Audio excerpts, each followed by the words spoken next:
Mulch is a great feature in American gardens.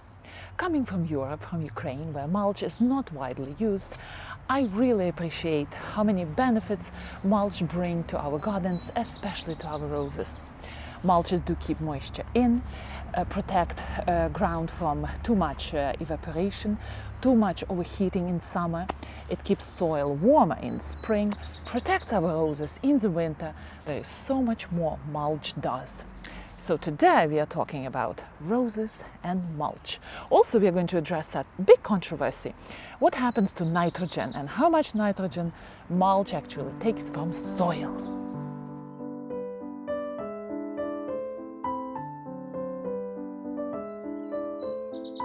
Let's talk about different types of mulches we can use around our beautiful plants.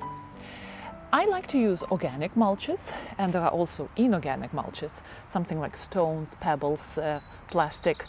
I find them highly unattractive, hard to landscape around, but people, especially in warm areas, they do use those covers, soil covers, with great success.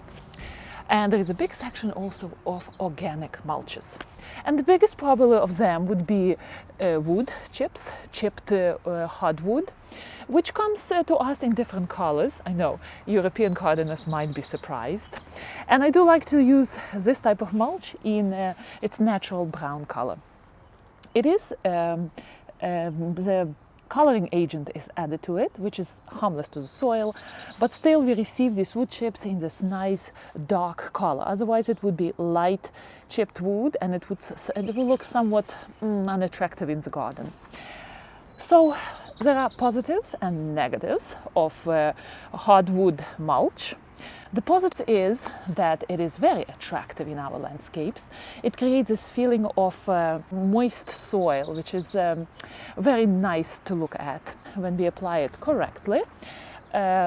This mulch protects the soil from too much of evaporation of water. When we apply it early in spring, it keeps the soil warmer, and then it keeps soil cooler in summer. Also, what this mulch does, which I like, in the winter when we apply it, we protect our root system of our rose from all those harsh conditions which can happen if we live in a four-season area with hard winters. But there are also some drawbacks of having this mulch applied to our plants. So let's delve into that. The drawbacks of hardwood mulch on the soil can be that extra nitrogen is needed, since the composition process of mulch can rob the soil of nitrogen. And there is a big discussion on the internet how much the decomposition, this process when the mulch decomposes, how much of nitrogen it takes out of soil.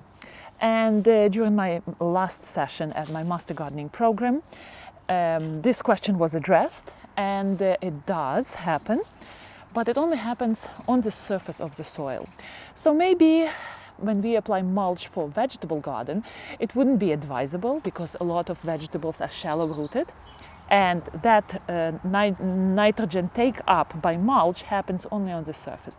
But if we have something like this, rose, a shrub, which has deep roots, hopefully, because we water only sparingly and deeply, right? We don't water our roses shallowly and every day. So our roses do have deep roots, and that soil level lack of nitrogen is not going to affect our roses so much as, let's say, shallow-rooted annuals or vegetables in vegetable gardens. So I don't think that we should worry about it so much, but if you do, you can add a little bit of nitrogen extra into your soil, let's say alfalfa meal or blood meal or bone meal, just to compensate that temporary loss of nitrogen. There's another thing. I don't order a big amount of compost, shredded bark compost into my garden, since my garden is not as big. So I do go to our garden centers and I do order mulch by mulch in bags. So this year, let's say I bought probably 20 bags of mulch. With my own van I deliver it, and it's still cheaper than to order a truck of mulch. But let's say it was very rainy. for several days, and you ordered that mulch, which was sitting under the rain, got all saturated, and it comes into your garden really wet, the anaerobic conditions might have developed in that mulch. You put it on top of your soil, and suddenly your plants, here comes the helicopter. Isn't it lovely? Every time I have to film, here comes the helicopter. All right, we're back. The helicopter is out. So the anaerobic condition developed in that mulch, and you are getting ready to spread it around. The same day when your mulch was delivered, you scoop it up and you layered it around your plants, and suddenly your plants are not happy. Because your mulch was soaking under the weather for such a long time, it is robbing your plants of fresh air coming into the root system, and your plants are not happy. So when you have prolonged rains just before your mulch is delivered, or your mulch is delivered but you didn't have time to put it into your garden and it's raining for several days, make sure you don't apply that mulch right away if it has a bad odor, because anaerobic conditions will develop a bad smell. Your mulch always have to smell fresh, and I understand, because our companies which produce mulch add this coloring agent. It has a funny smell, but when we don't pay attention to that smell, we still have to. Our mulch still has to smell nice, and we will pick it right away if our mulch is stinky. So if your mulch doesn't have a good odor, make sure that you keep it in that pile, rough it up, turn it around, make sure that air gets accessed into the middle of that pile, and only after a day or two you can bring it into your garden. Otherwise, your plants might suffer because of lack of oxygen. So that's another thing to keep in mind. Another type of organic mulch which some gardeners like to use would be grass clippings. Again, loss of nitrogen. Sometimes I really don't like to use grass clippings in my garden, and there are several drawbacks. The water can pull it into big chunks. If you use fertilizers, it can carry into your rose bed, and again, if you applied already fertilizers, that can be a plus. Or if you use the weed killer on your grass and then you're applying it to your roses, that weed killer can carry through the clippings. Also, it doesn't really look attractive as much as our beautiful hardwood mulch looks. But some gardeners use it extensively, especially in the vegetable gardens. I never saw people using grass clippings around roses, at least in our area. If gardeners have access to pine trees, they can successfully use pine needles, and pine needles also will decompose, and that decomposition will rob the surface of the soil of nitrogen, so keep that in mind. But pine needles are very light, they're easy to apply, usually 3-4 inches. The mulch, keep it between 2 and 3 inches. And why is that? Because we don't want to pile too much of mulch. Again, it will create conditions where water sometimes cannot get through.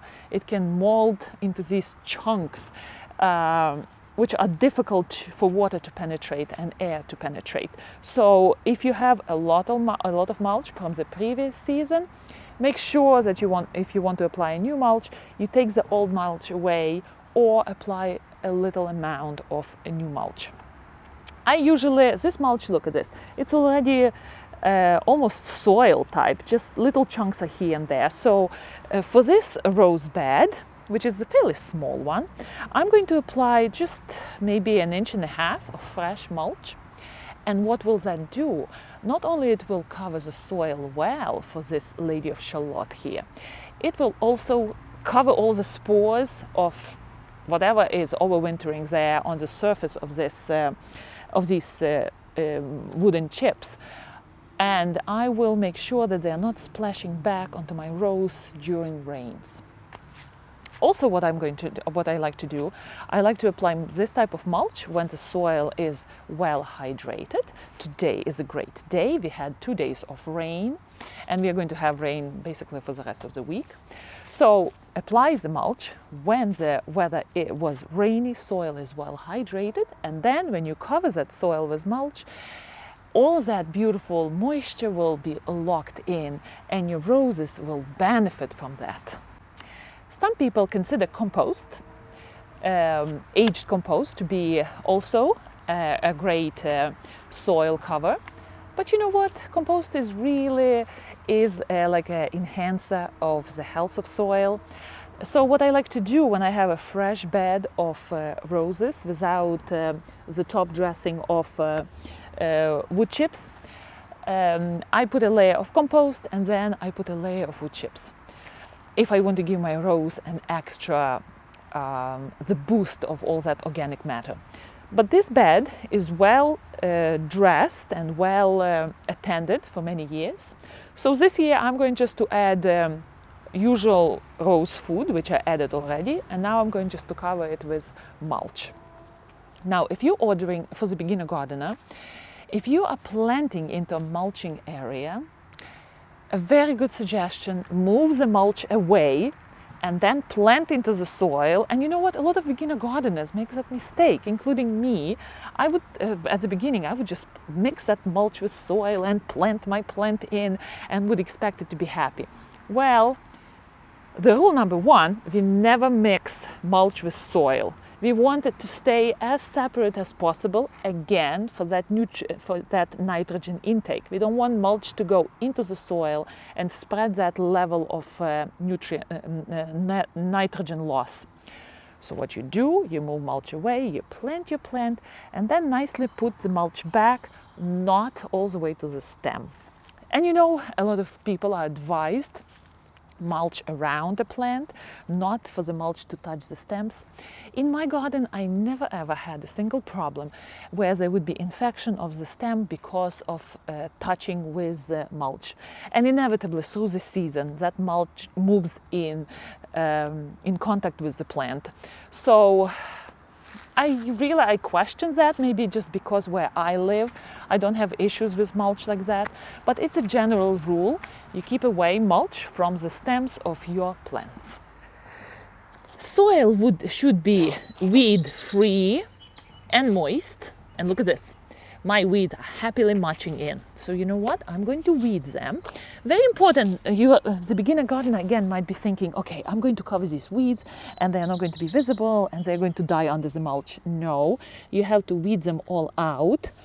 And then new seeds, maybe also because of due of lack of nitrogen on the surface, wouldn't have the power, the energy to germinate. Also the lack of sun.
Right?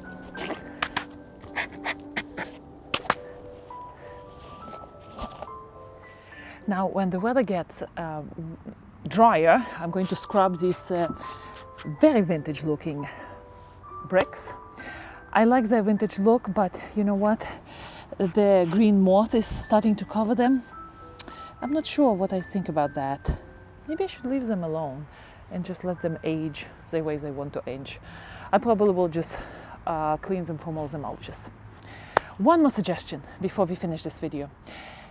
When you apply, of course, all your nutrients and all your fertilizers, you move the mulch away and you mix your fertilizers and whatever soil amendments you are applying with soil.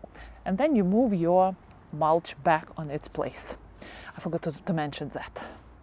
So I think that's it. This rose is all done for this spring. Unfortunately, I promised someone that I'm going to show you how I apply neem oil on it. I didn't have a chance. Sorry for that, but there is a video how I did it the other year. So here it is. And this rose is all done. She has all sets of spring fertilizers, amendments. I covered her with mulch, and she should be very cozily growing and preparing a nice blossom time for us. Happy gardening. Enjoy these spring green days.